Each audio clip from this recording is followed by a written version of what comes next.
Alors, nalingi lisusu koloba boyi. Mbandaka oye. Mbandaka oye. Boyo kanga malamu. Nalingi na sala bino, na pesa bino mwa litea. Bosala angele. Bosala angele. Kwete na bakandida oyo tozali. Boye bakandida ya bapaya bazali. Bakandida oyo ya banguna. Oyo banguna bazali kotinda bayiba bino conscience na bino. Bazwa bavua na bino. Po bakende koteka bino epai ya bapaya. Bakandida wana po boye babango. Bonjour et agréable journée, mes très chers compatriotes. Permettez-moi une minute ou deux d'insister sur Point Oyo. Très chers compatriotes congolais de Kinshasa, de partout où vous êtes, en province ou dans des pays étrangers. Je reviens sur Point Oyo na lobelango déjà 3 fois. Parce que na yebi makamni nezali na sima ya makambo oyo. Ndeko yo ozali kolanda vidéo oyo. Salamanso, je t'en prie, pardon de grâce. Ba Congolais bakufa mingi déjà. 12 millions bato bakufa bongo na mokilité. Tokosila ata toza ebele. Tokosila ba Congolais. Parce que il faut prévenir makambo oyo na lobi boye. Discours oyo. Félix Antoine Tshisekedi, le fils ya Étienne Tshisekedi, azali kotenir na campagne na ye.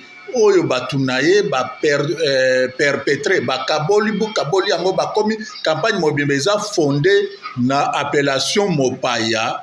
Et si là, il faut stopper ça. J'interpelle la communauté internationale.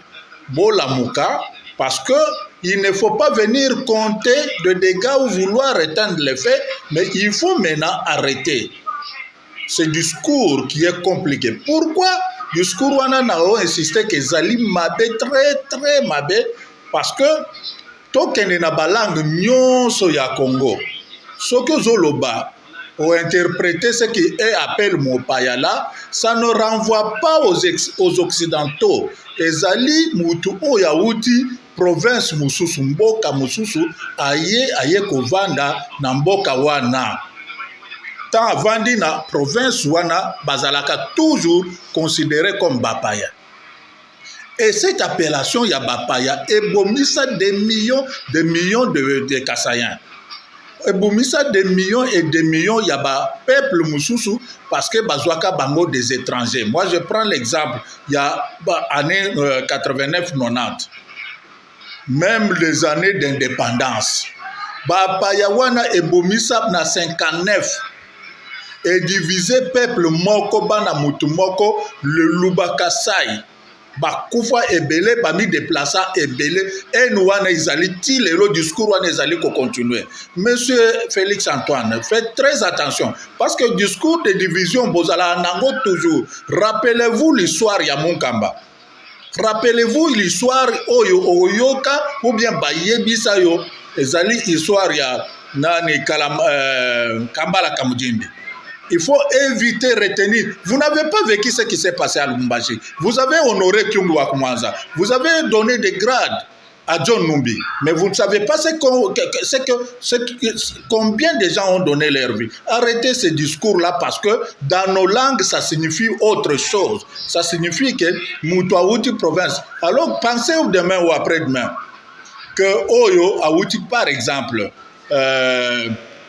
Manono, Ami retrouvé na Minembwe, on va l'appeler Mopaya.